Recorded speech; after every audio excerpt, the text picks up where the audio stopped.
Welcome back to the channel, everybody. I am Mick Alphanim. I hope you're having a fantastic day. This article, we have a lot of crazy articles today. You ready for this one? We got some very interesting stuff to cover. I'm going to give you everything I got today.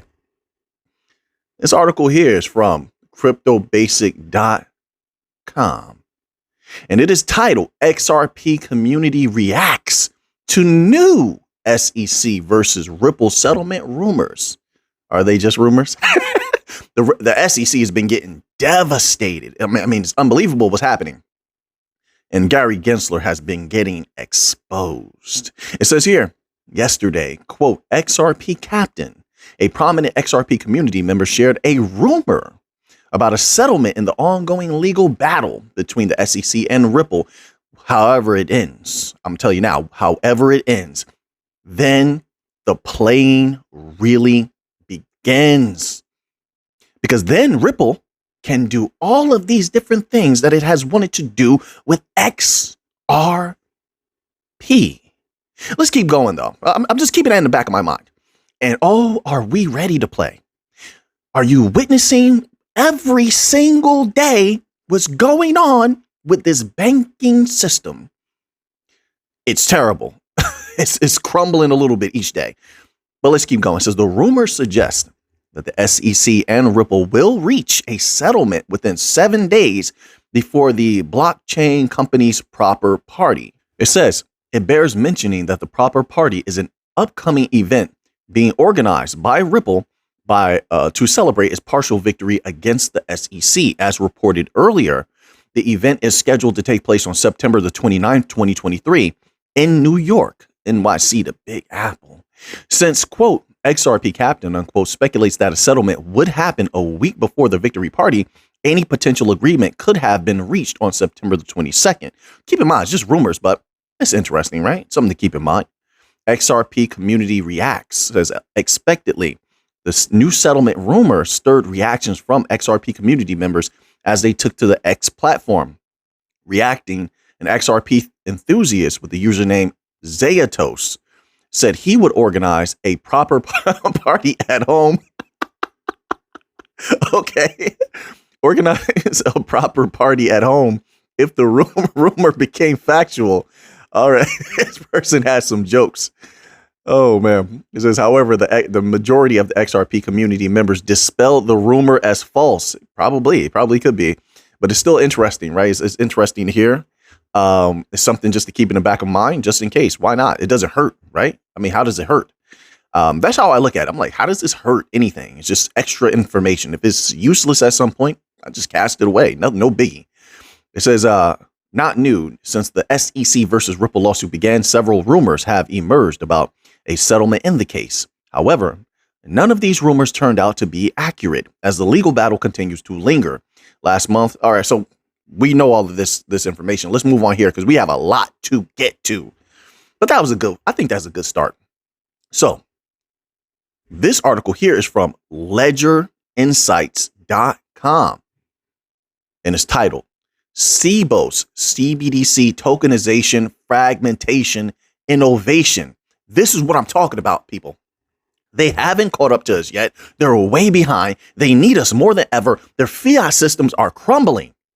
We are in prime position. We're in the driver's seat and we're driving a Lambo and we're telling them, get in. Yeah. You don't got a ride. Get in. We'll take you to where you want to go, but hand over that bank money. But let me read this to you. Okay. I'm going to let you make up your own mind about this.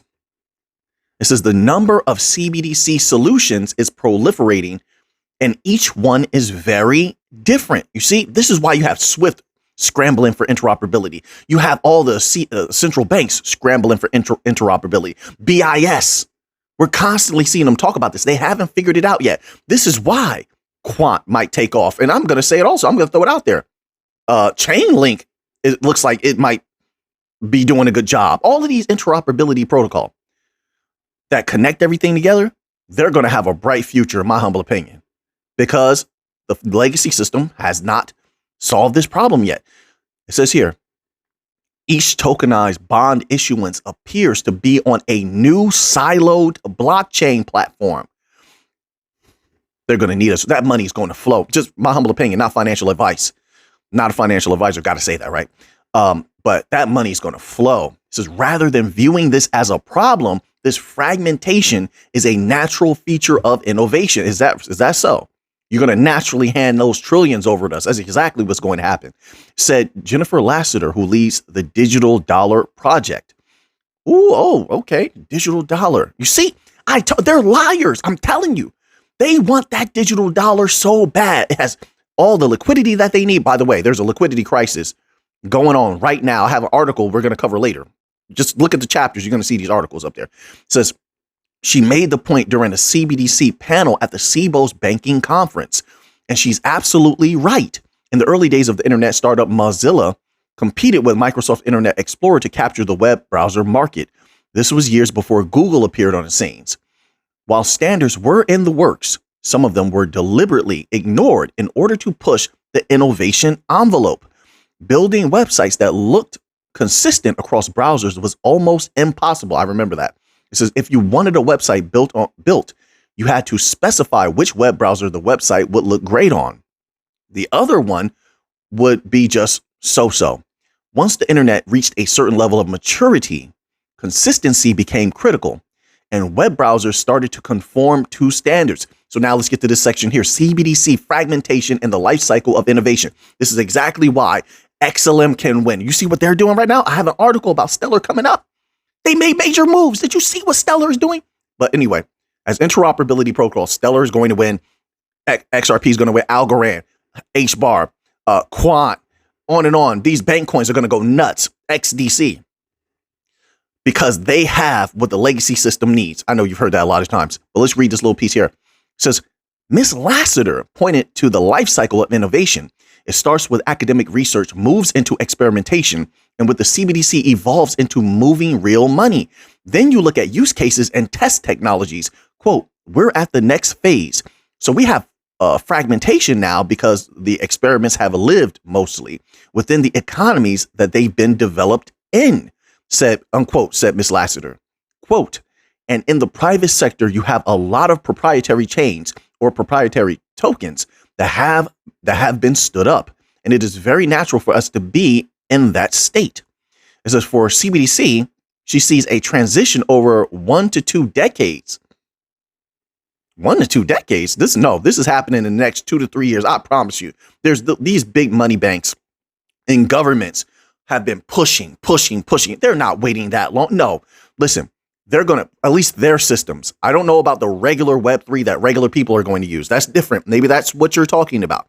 But these banking systems and governmental systems that they need badly. Did you just see that nonprofit education institution, large institution in the United States got hacked? They need what we have. They need a security, military grade security. They need traceability. They need everything that we have. They're going to push this in the next 3 years. That's what I'm looking at. 2 to 3 years, right? And I think you're going to see a massive push in 2024. I'm thinking massive things happening in 2024. 2025 will be even bigger. Just my humble opinion. It's not advice, no guarantee, but that's what I'm looking at. It says here, for CBDC, let's skip that part. So one of the challenges is how to have a, quote, flexible architecture that can accommodate the maturation of these technologies and policies together so that we can evolve and we're not starting from scratch every couple of years, unquote. Here we go. CBDC and interoperability.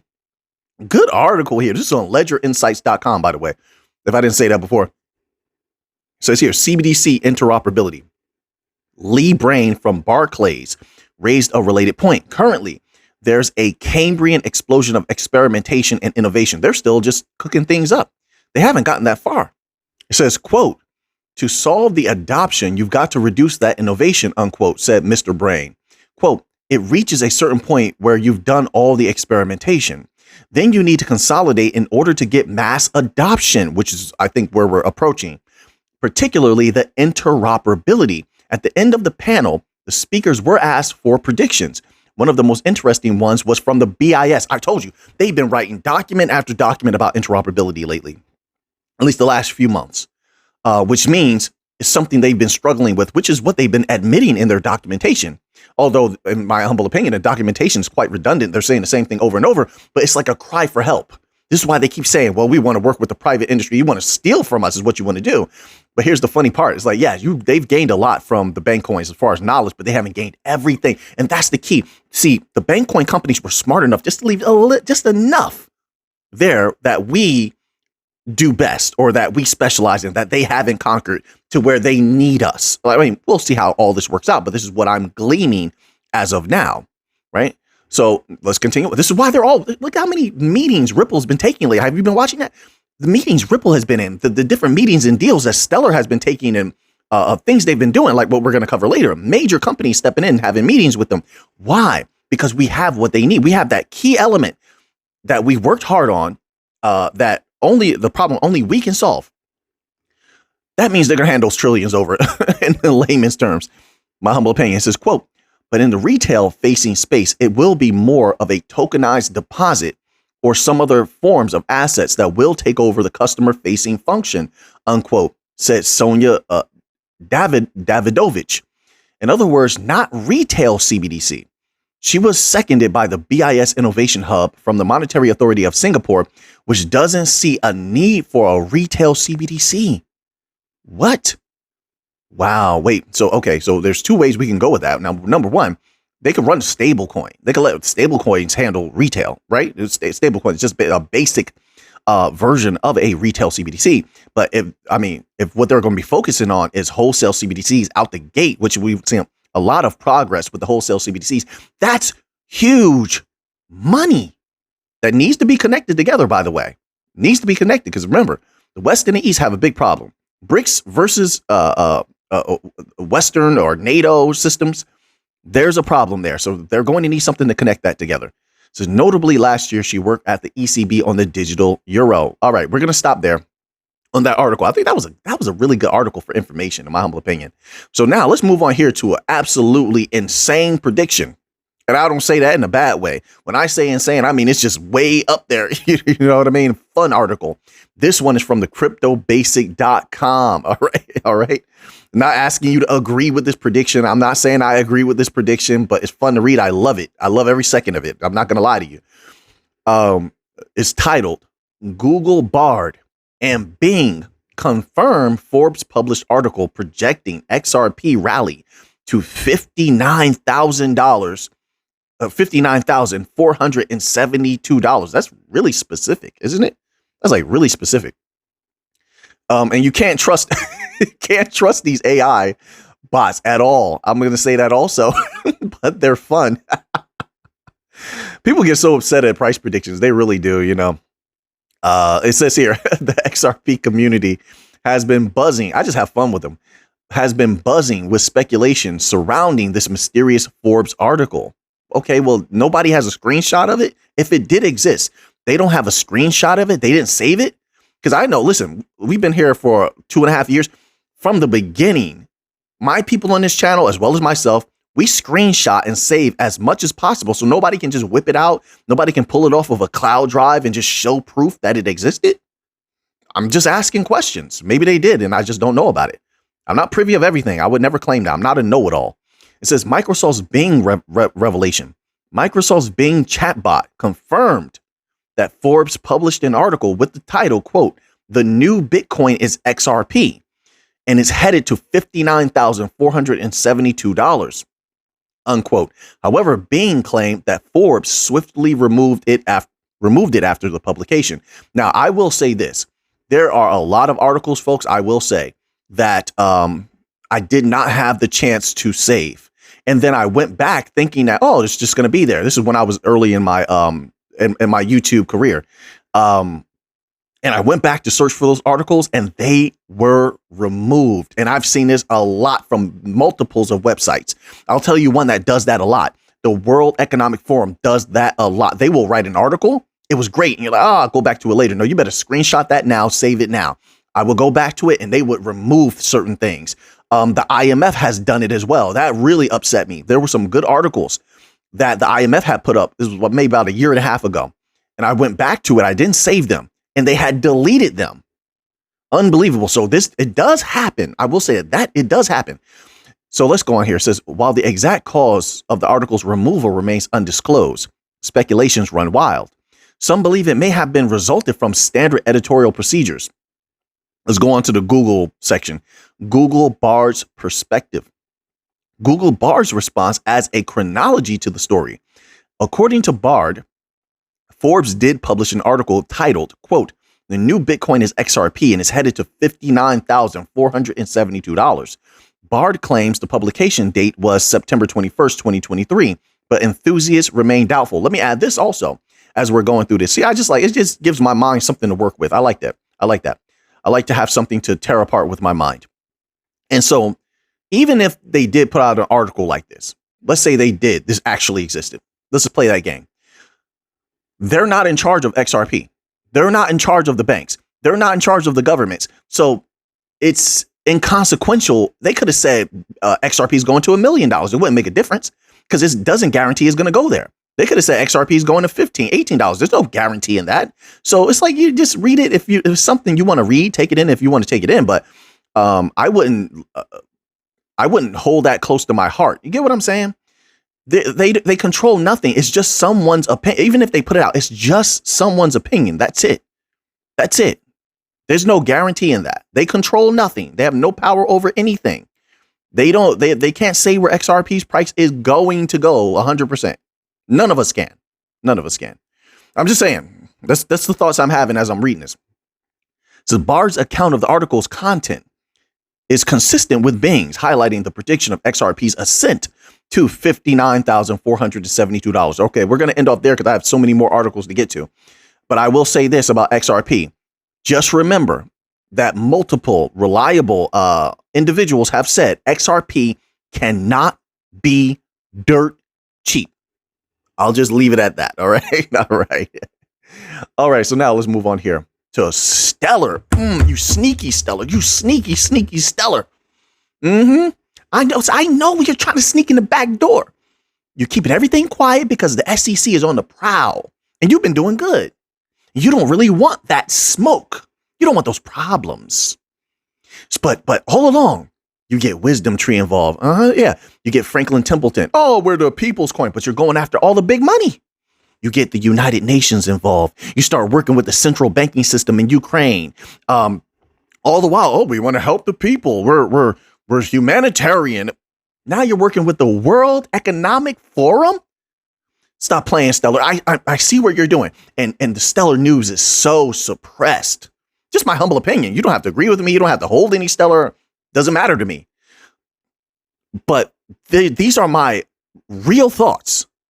They're trying and have been sneaking in the back door, setting up infrastructures everywhere. It's just a matter of time before they flood that Stellar blockchain with capital from everywhere. They're going to be the base layer of the new financial system is what it's looking like. Think about it for a minute.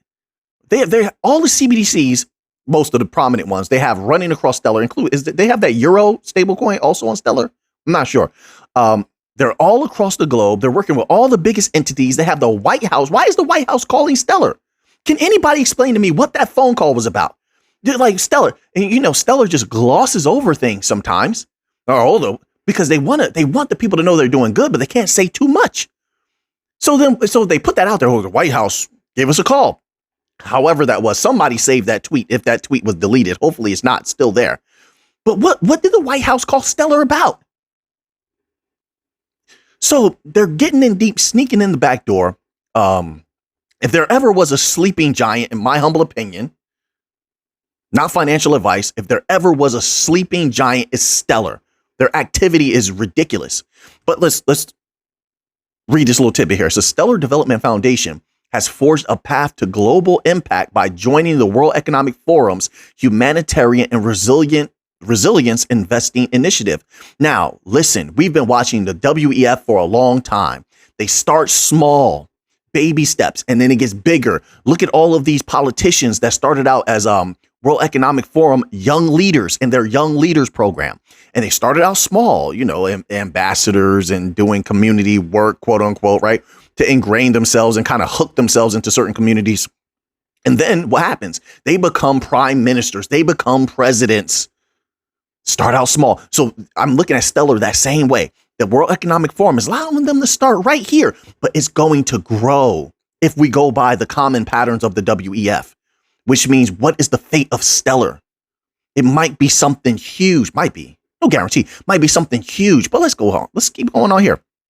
It says, this collaboration makes SDF the exclusive blockchain representative in a consortium. If they were made the exclusive of anything by the WEF, means they impressed them. Correct me if I'm wrong. Because the WEF is deep with Ripple, Cello, Cardano is on their list as well, Algorand, right? But they said, well, no, we're gonna make Stellar the exclusive blockchain representative in this consortium of global. That's the key, global. This is what I'm talking about. Stellar's getting in deep. I can't predict the future. I just, I think the future is very bright. You could disagree with that. It says a consortium of global innovators focused on addressing the pressing needs of the world's most vulnerable. They want those regular people money, no matter where they are, no matter how they're doing. If you're doing good, they want your money. If you're doing bad, they want your money. And they want to be able to track it. I'm telling you now. Which means a lot of capital for whoever's holding some of these assets that might be at the forefront of that new financial system. So Stellar and the WEF's unified vision, the initiative is poised to tackle the systemic adversities faced by approximately 2 billion people. So you're trying to bring 2 billion people's worth of money. That doesn't mean that they're going to. Doesn't mean they're going to. But let's just say they take a good swath of that. What does that do to the price of XLM? What does that do to the chain, the congestion, surge pricing? What does that do if they're successful in their mission? See, that's how I'm thinking. And look, I think about both, but I'm considering the positives, of course, because that's the way that I would want it to go. I know the negatives, like, okay, what if they don't succeed? I get that. But that's also why I diversify. I'm deep in all the bank coins. I love them all. Some people don't know that. I know a lot of people are new to the channel. I'm deep in XRP, deep in Stellar. Been deep in Stellar from the beginning. XRP as well. They're my first two original cryptos. XLM, XRP, then Algorand. So all the bank coins I'm deep with. So no matter which one pops off, I win. That's how I feel. Like this year, like I said, the only bank coin I've been stacking this year is Quant. And just because it's worth it, in my humble opinion. Not financial advice. I'm not asking you to get Quant. I'm just sharing with you, right? But that's the only one I've been. Everything else, I feel like I have more than enough. That's how I feel. It says, according to the blog post published by the foundation, SDF's commitment to the initiative is grounded in a mutual aspiration to utilize the transformative capabilities of blockchain to address real world challenges and create inclusive financial infrastructure. Yeah, they want to include themselves into your money, whether you're rich or poor. But they want the people, listen, because the people who are outside of the system, I'm going to phrase it that way, they haven't been able to access their money. They're going to check cashers. What are those other places called where you can go and you can you do certain services that are similar to banking services, but you don't have an account. They give you cash and stuff like that. Is similar to check cashers. But anyway, they use systems like that, right? Where the banking systems, the governments, WEF type systems, they don't get access to your information. Information is money also. Let me just put that out there. So it's not just about capital. It's about information. Information is money, right? You can sell that information. You can use it in different ways. A lot of use cases that they're going to have, WEF based use cases are going to be based on info. But if they don't know you, how can they base anything around your information? They want that, and they will be able to access it. If nobody controls Stellar, if nobody controls what's built on chain except those who are building on the chain, then they can do anything. Yes, they can have traceability as well. So this is something that the World Economic Forum definitely wants. They want to know information. They're all about power and control. So the use cases then will explode because of this. If this continues forward, it's something definitely to keep our eyes on. Because the SDF envisions a world where financial solutions are not just inclusive, but are also easily accessible and affordable. All right, so we're going to stop there with that one here. Let's move on to another article. We have so much to get through today. Everything's going nuts, but a lot of good things are happening. This is from cryptoslate.com. And it is titled Debt Nation. I was just saying this. I've been saying this in a myriad of videos. Haven't heard me say that word in a while. A myriad of videos that the debt is unsustainable, didn't I? And what is this article titled? The unsustainable rise of debt in the U.S. and it's not going to stop because they removed the debt limit in that deal that they made over the summer to stop the government shutdown, which is hilarious, isn't it? It's hilarious because now they're facing another governmental shutdown. Oh my word. This is what I'm talking about. These so-called leaders are not the intelligent people that everyone believes that they are. They don't know what they're doing. And it's okay to say that because we must acknowledge the mistakes that have been made in order for us to correct them if they're going to be corrected. We have to say, hey, this is the mistake we made. This is the hole we fell in. So let's go around it or go the opposite way or build something over the hole.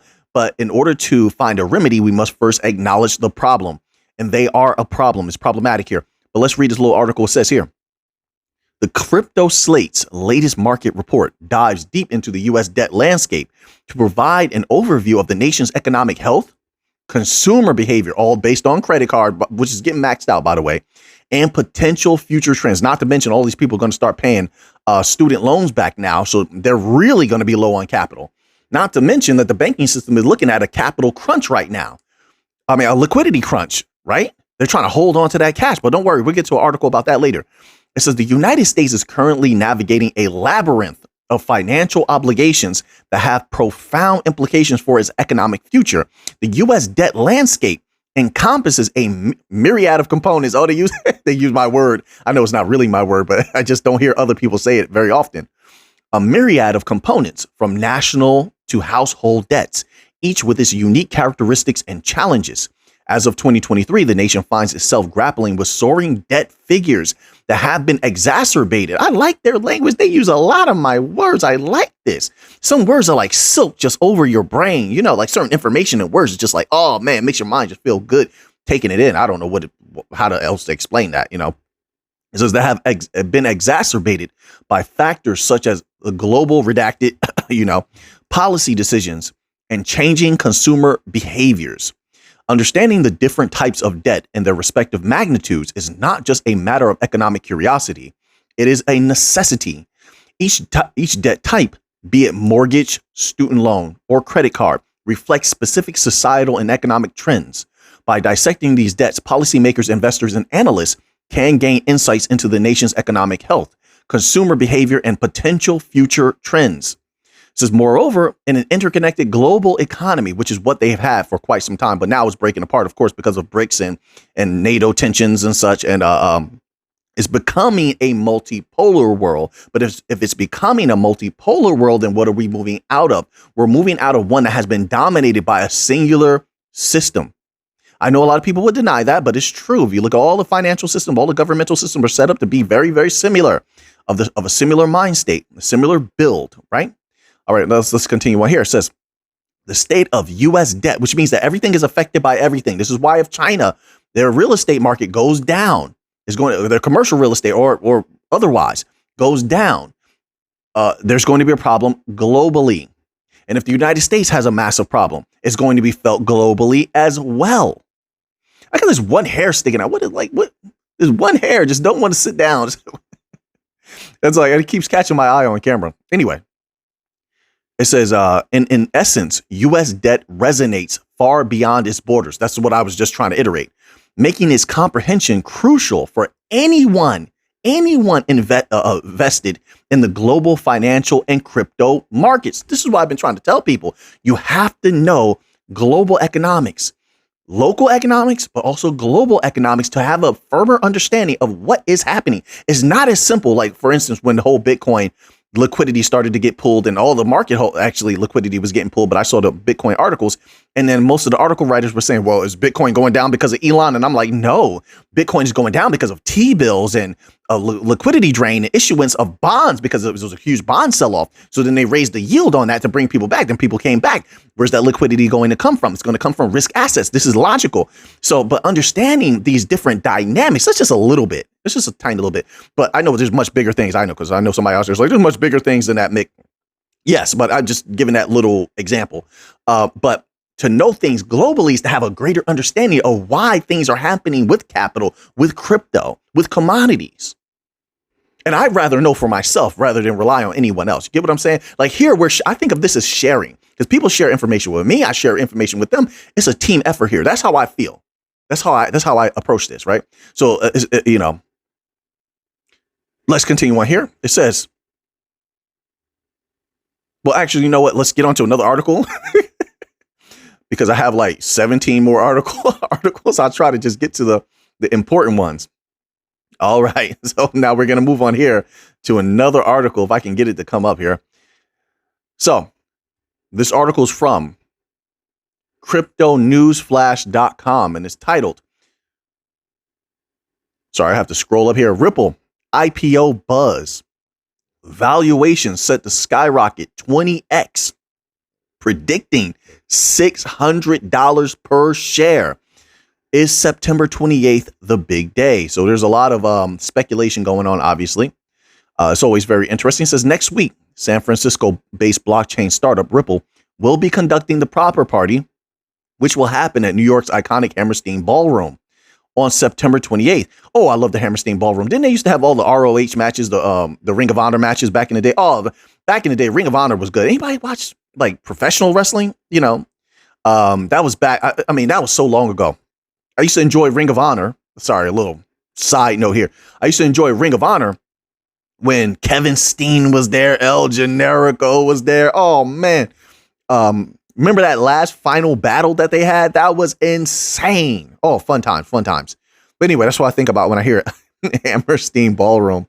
It says here, Ripple has hosted this party in order to celebrate its victory against the SEC after the court order in July 2023.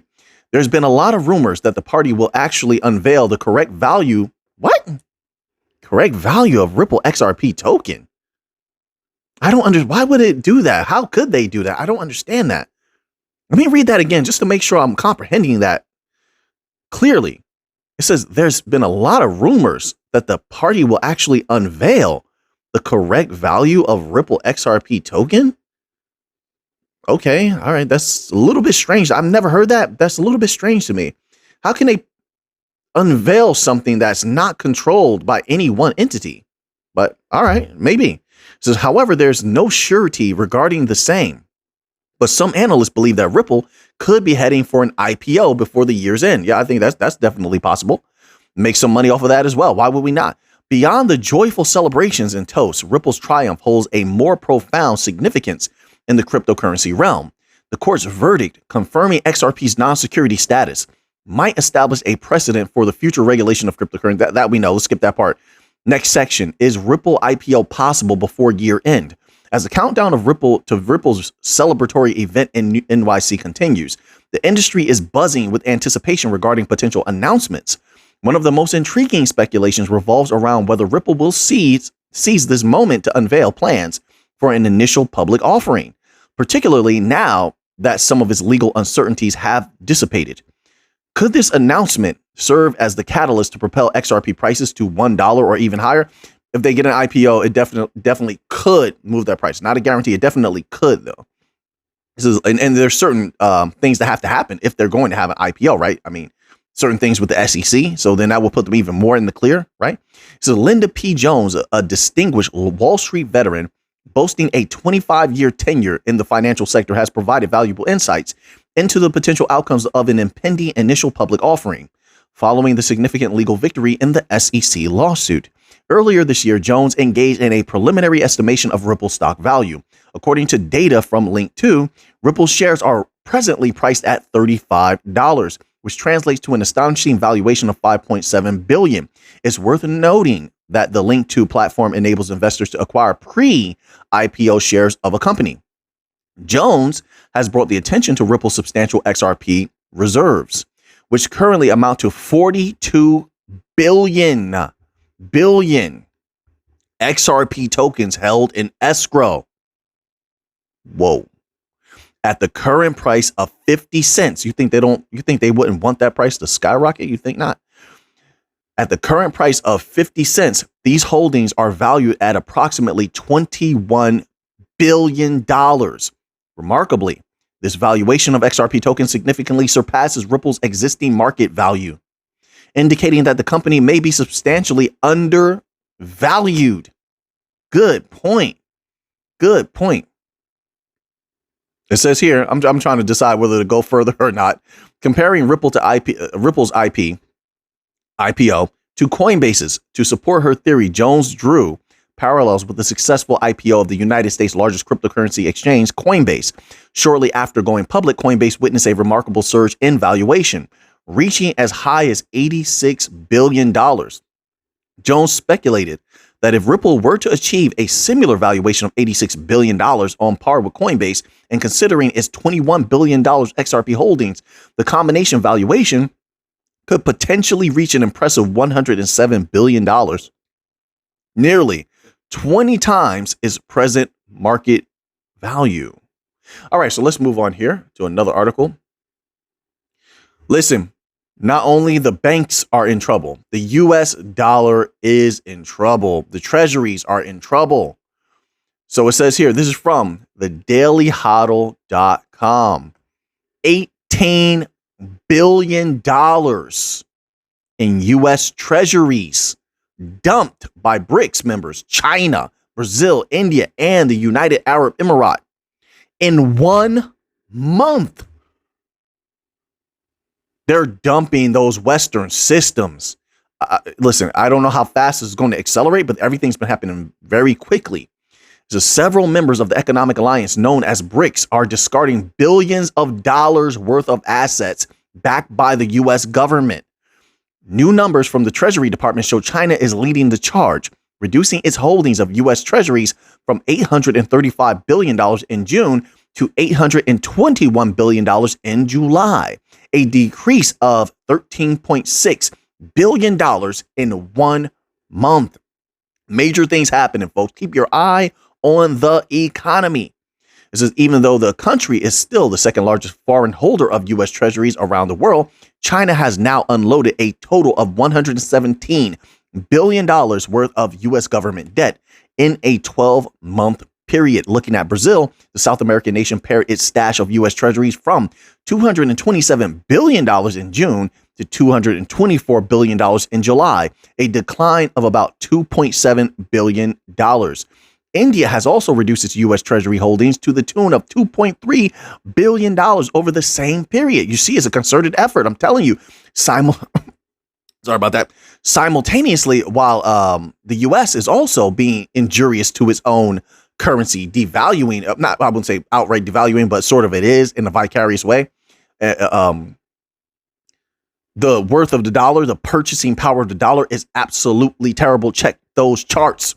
Check those charts. Don't look at the DXY. Look at purchasing power of the dollar. It says here, meanwhile, oil-rich nation, the United Arab Emirates, saw its treasury trove drop by $300 million from $65.2 billion in June to $64.9 billion in July. Major stuff is happening, folks. The world is changing. It's changing. And once again, this is why they're going to be forced to their knees, and they're being forced to not only accommodate, but to congeal with the new financial system. As you're seeing, right? You're seeing it right before your eyes here. So now, more bank news. This is from Bloomberg.com. We'll read this little tidbit here. It says, banks fearing a liquidity crunch. They pay more to cling to cash. Because why? We've been talking about it for a long time. Their deposit flight, which is what is deposit flight? Is a fancy way of saying people are taking their capital and going elsewhere. They're kicking the banks to the curb all around the world. But right now we're focusing on the U.S. It says banks are paying up to protect their cash holdings from sinking further because it's been sinking. It's doing terrible. They're in a terrible position right now.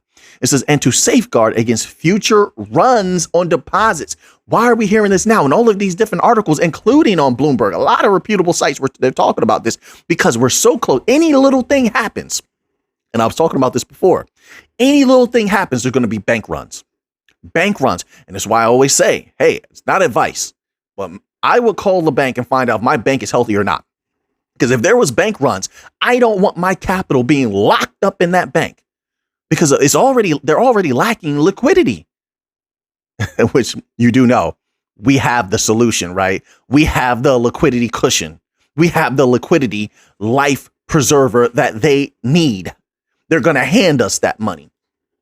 Just my opinion, not financial advice. It says, safeguard against future runs on deposits, according to Bank of America Corp. So this is reputable. Big and small institutions, they specify here, alike are started doing this even before the turmoil in the U.S. banking system. So how much more are they doing it now? Says strategist Mark Cabana and Katie Craig. Data show large time deposits or certificates of deposit issued in amounts greater than $100,000 have risen by about $675 billion since the beginning of the Federal Reserve's balance sheet unwind in June 2022. Moving on to another article here. Trying to get through all of them today. We have so many. Usually I cut out so many of these articles. It says here, now they're admitting that the U.S. banking system, their e-money systems, all of that they have is trash.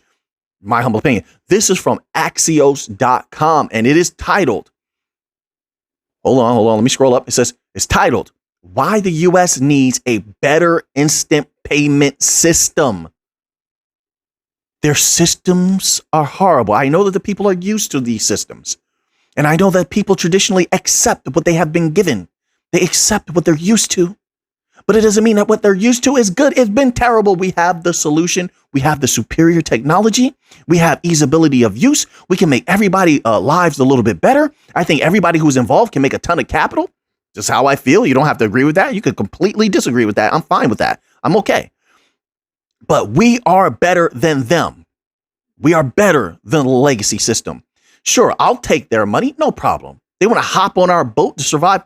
No problem. But that doesn't mean I will ever concede that they have any leg up on us, any advantage over us. They do not. And they have been burning to the ground every step of the way. Look at the research. It says here, they're talking about a new payment service, right? It says this one was invented by Varo Banks. It says, but why it matters, quote, Varo to anyone, unquote, is proof that the U.S. remains years away from a simple, ubiquitous payment system available to all.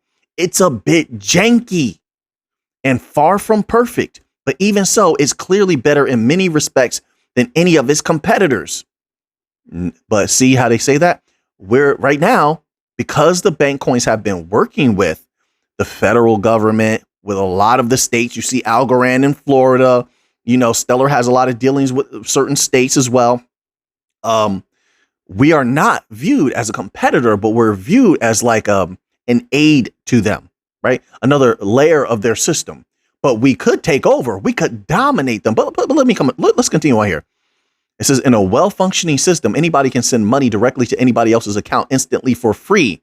So bullet point here, they're going to take shots at these e-money systems that are absolutely terrible, that have been having articles written about them for months where they're losing people's money.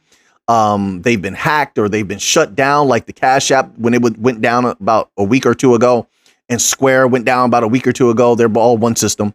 It says here, quote, digital wallets like Venmo, PayPal, Cash App, Apple Cash generally charge a fee, which, by the way, you basically pay nothing if you use us. If we issue wallets directly, and we have services that we issue directly from any of these bank coin companies, and it's definitely possible, or any of their foundations, quote unquote, you pay almost basically nothing.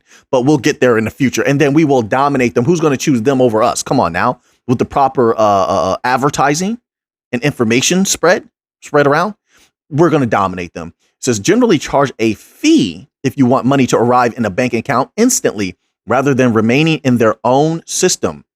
Quote, next bullet point, Zelle is free and fast, but it doesn't work with all bank accounts. By the way, do a little search on the problems that Zelle has had in 2023 alone.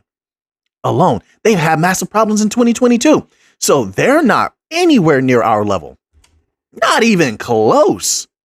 It says specifically, it doesn't work with neobanks like Chime or Current, which don't have their own banking license. Well, all right. So let's move on from here. The legacy system is absolutely terrible. That's what this confirms here. And this is why they are integrating with the bank coin systems, or they're trying to, or they have something on the side, like how Fed now has all these blockchain or DLT based companies on the side waiting to be linked up with it. Or I don't know if they're being utilized yet or not. I don't know. So I can't give you that update right now, but I just know that they're there, like Volante, etc. There's a bunch of blockchain companies that they have in association with Fed now. Once again, I want to say, I don't know if they're being used just yet, but they're there and you can find that with your own research. Okay. So now, if you want to look that up. So more information on the banks getting absolutely destroyed, changing themselves, because if they don't, they can't survive. They have liquidity problems. Then also there's not enough workers. People are still trying to get workers to come back to in-person work, right? Instead of stay-at-home work. So there's that. They want to cut costs. They see that in the future, they can cut costs with AI, combination of AI and distributed ledger technologies. They can cut a lot of costs. That gives them a lot of extra capital to play with, but they're impatient, so they don't want to wait. They've been shutting down branches. This article here is from the dailyhodl.com and it's titled $1 Billion Bank Terminating Cash Transactions in All Branches. An abrupt shift to what? Not e-money, to what? Digital only era. Digital. So let's scroll down here. We are changing the world. That money will flow through our interconnected system. It's just a matter of time. Just my humble opinion. It says a bank with more than $250 billion in total assets says it will soon terminate cash transactions in all of its branches. The Australia base, and who's deep in Australia? Ripple is deep in Australia. Also, I remember reading an article that Hedera is in Australia. I won't say they're deep, but Hedera is in Australia. But Ripple is deep in Australia. Little Google search on that. It says Australia-based Macquarie, is that how I'm pronouncing it? I have a lot of really great subscribers in Australia. Tell me if I'm pronouncing that correctly. Macquarie Bank says it will launch a plan to eliminate all cash, check, and phone payment services. Phone payment services? Really? Why would you go that far? But anyway, so shifting to a digital operation by the end of 2024. I hate these digital systems. I won't say they're not digital, but I hate these electronic systems where you can't even get a person on the phone and you're having all these massive problems, right? Any system. I hate all those systems. Let me talk to a person so I can tell them specifically what the problem is. We can get that resolved, right? Not all these menus that really don't address real problems that can arise. It says, quote, that's just something random there. Quote, between January 2024 and November 2024, we'll be phasing out our cash and check services across all Macquarie banking and wealth management products, including pension and super accounts. It says, we're also switching off our automated telephone banking service used to make payments over the phone. This means from November 2024, we'll no longer offer cash or check services. They want to track everything people do. They want to control everything. I promise you that's what this is about mostly, and also extra money to play with. It says, instead, you'll be able to make payments digitally, a safer, right, quicker, yeah, it's going to be quicker, and more convenient way to bank. It says Macquarie customers who currently, I'll tell you what, I think is a dualistic system that's going to rise in the future. A lot of people are going to start using things like commodities. I'm telling you, commodity-based car, like gold cars. I'm telling you, I see it coming. They're not going. Let me continue on. Macquarie customers who currently deposit and withdraw cash at affiliated National Australia Bank branches will also lose that option by November. Wow. All right. So there you have it. Banking systems globally are changing rapidly. It's not happening slow anymore. It says here, let's move on here. So I've talked about it before a lot over the summer that there was a tsunami of bankruptcies occurring and an even bigger flood of bankruptcies coming in the future. And it's been happening. So this here is from thestreet.com and it's titled, Another Popular Retailer Faces a Big Bankruptcy. All right. So this one here, I believe, is about Wayfair. So many businesses have been having problems. Telling you the world is changing.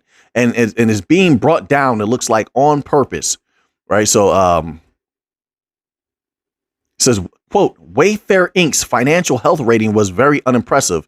20 of the 4 quarters ending June 30th, 2023, and represents a 1-point downgrade as compared to a year earlier. That has left Wayfair struggling with a meaningful risk of bankruptcy, according to Rapid Ratings, which tracks the financial health of companies. It says, that was very good news for Wayfair, which saw a Peloton-like surge in sales. But once the redacted's influence lessened, people went back to the traditional way of buying furniture. So a lot of things changed over that time. A lot of companies got exposed. The economic environment is just so different. And I'm going to lay a lot of blame on the Fed.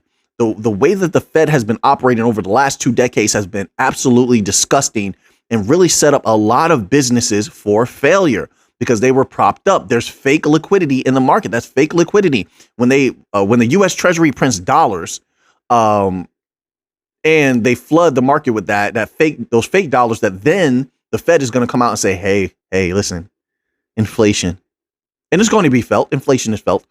And they're going to say, we have to raise interest rates. Then they pull that fake liquidity. Now all those propped up companies are going to do what? They're going to go down.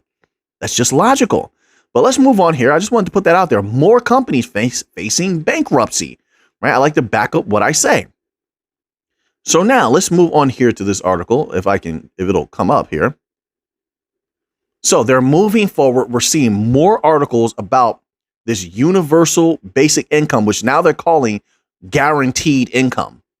They're rolling it out. They're testing it out in certain places. We covered an article like this before. This one here is from thedailyhodl.com, and it's titled $2 million in free money to be handed out in U.S. counties. New guaranteed income pilot. We've been talking about this for a while. Now, the one bank coin that is tied to a huge use case for universal basic income is Cello. I don't know if they're going to stick with that, but it's something I keep in the back of my mind, okay? It says a U.S. county is preparing to hand out $2 million with no strings attached in a new basic income pilot. A total of 180 families, so they're starting small. This is interesting. A total of 180 families will receive $750 per month over the course of 15 months in Fairfax County, Virginia. Oh, wow. Oh, so this is completely different. The other one was on the West Coast. So they're moving rapidly with this. Okay. I thought this was going to be about a similar region, like somewhere in California or something like that. No, Virginia. It says here, the sign-up process for the Fairfax County Economic Mobility Pilot runs from September 23rd to October the 3rd. Applicants must be at least 18 years old. Oh, well, we don't need to know all that information, I don't think. Okay, so here, it says the pilot is designed to determine whether cash handouts can improve people's physical and mental health. Wait a minute. So now this ties in deeply with, like I said, Cello has a huge universal basic income use case. But any of the bank coins, you can run this across any of the bank coins. Now, what would that do? As they're giving you this cash, they will be able to track that stuff. I think that's a lot of what they want to do with a lot of these digital systems. And what they're going to say is, hey, we're going to detach, at least is what they're saying in the rest of the world and what the BIS has proposed. We're going to detach your name and any crucial information about you, but everything else we can still collect. So they'll know where you spend it. They'll know when you spend it, how long you held it. All that is powerful information. Even if your name and let's say your social security number, something like that is not connected to that information. That's powerful information to know what people do, where they go, how they spend, how long they hold, all that information. I think that will play a huge, just my humble opinion, I think that will play a huge part in this. That, and they're going to be shutting down a lot of businesses and AI. They're already coming out with fully, from what I've seen in some articles. I can't verify this myself, but check it out for yourself and see if it's real. But they have warehouses now where they're fully automated. I mean, you may have some mechanics in there, some technicians just in case things go awry. But that would, if they do a lot of warehouses where they're fully automated, a lot of warehouses now are like they're like semi-automated. They're like half automated. That would put a lot of people out of work. So then what do those people do for capital if there's a strain on jobs at some point in the future? Of course, I'm playing with this in my mind. I'm not saying this is going to happen. Then also the huge influx of new people moving from place to place, right? That's happening all over the world. That means that would logically mean more competition for jobs, correct? I mean, that's what I would think. So I think they're preparing for something like that, where there's a lot of people who need capital. I mean, it's such a strange way that these governments are going about it. I mean, I can't make sense of it because it's just very strange. But I figured I put that on your table because we've been talking about this for some years now, that it was coming and now it's here. Universal basic income is being rolled out little by little. So now let's move on here. And we're probably going to close out with these last two articles. OK, I actually had 1, 2, 3, 4, 5 more articles, but I will post those probably in the members only section either later tonight or tomorrow morning. OK, for you to read on your own. It says here. So this definitely should be on everybody's watch list. The price of oil. That's if you're not driving around in an electric vehicle, riding an electric motorcycle or something like that. Right. You definitely want to. And even then, it still affects some not this in particular, but energy prices still would affect those people. Right. To a degree. This is from finance.yahoo.com. And it's titled JP Morgan Energy Guru warns about oil heading to $100 per barrel. I actually saw predictions for higher than $100 per barrel. And I agree with that. I think it can go higher. It says, put your seatbelts on. It's going to be a very volatile super cycle. Those prices have been going up at the pump in a lot of areas. This is oil production cuts by Russia in the Organization of the Petrol Exporting Countries, OPEC Plus. That's all they had to say. They had to lead off with Russia, though. It says, have helped push Brent crude prices up some 10% over the past month to roughly $93 per barrel. Christian Malik, JP Morgan's head of EMEA Energy Equity Research, fears it's just the beginning of an era of high prices. It is the beginning. I think I saw an article recently that some of the leaders at OPEC Plus have confirmed they're going to stick with the production cuts. So, yeah, definitely put your seatbelts on. It says here, quote, put your seatbelts on. It's going to be a very volatile super cycle, unquote. The energy guru told Bloomberg Friday when discussing what to expect for the next oil market. Malek, like a growing number of his peers on Wall Street, believes that the lack of investment in new oil production. I have thoughts. I'm not going to say them right now. Coupled with production cut, nothing's going to change in the West when it comes to oil. Not right now. No, it's not. So prepare for pain. It's just simple as that. Coupled with production cuts from OPEC and other top oil producers will lead to higher crude prices for years to come. The proper individual could negotiate with them, but that's not going to happen right now. Too many egos involved. Quote, the flow of capital into new oil supply is not just, and this all stems from soured relationships. I watched it with my own eyes. It says, quote, the flow of capital into new oil supply is not what it was like in the last 30 years, unquote, he said. Quote, so what that's doing is driving the long-term price, the back end of the curve up to $80 or north of $80. We think it probably normalizes around $100. Although a major psychological milestone, $100 oil, isn't what it used to be because of inflation. A barrel today costs $100 is, my apologies, they wrote that a little strange. A barrel that today costs $100 is the equivalent in real dollars to a $71 barrel in 2010 and a $56 barrel in 2000. Malek noted that for decades, oil producers benefited from low borrowing costs. See how the Fed affects everything? But with the Federal Reserve and many central banks worldwide raising interest rates to fight inflation, it is now far more costly to finance new oil production projects. So once again, the filthy hand of the Fed has been felt once again. So, you know what? I'm going to leave off there. I had some commodities news, but I'll leave off there for now. I'm going to post that in the members only section. I appreciate every single one of you being here if you made it this far. So now that you have that information, what are you going to do with it? I know what I'm going to do with it. So until next time, let's get to the money.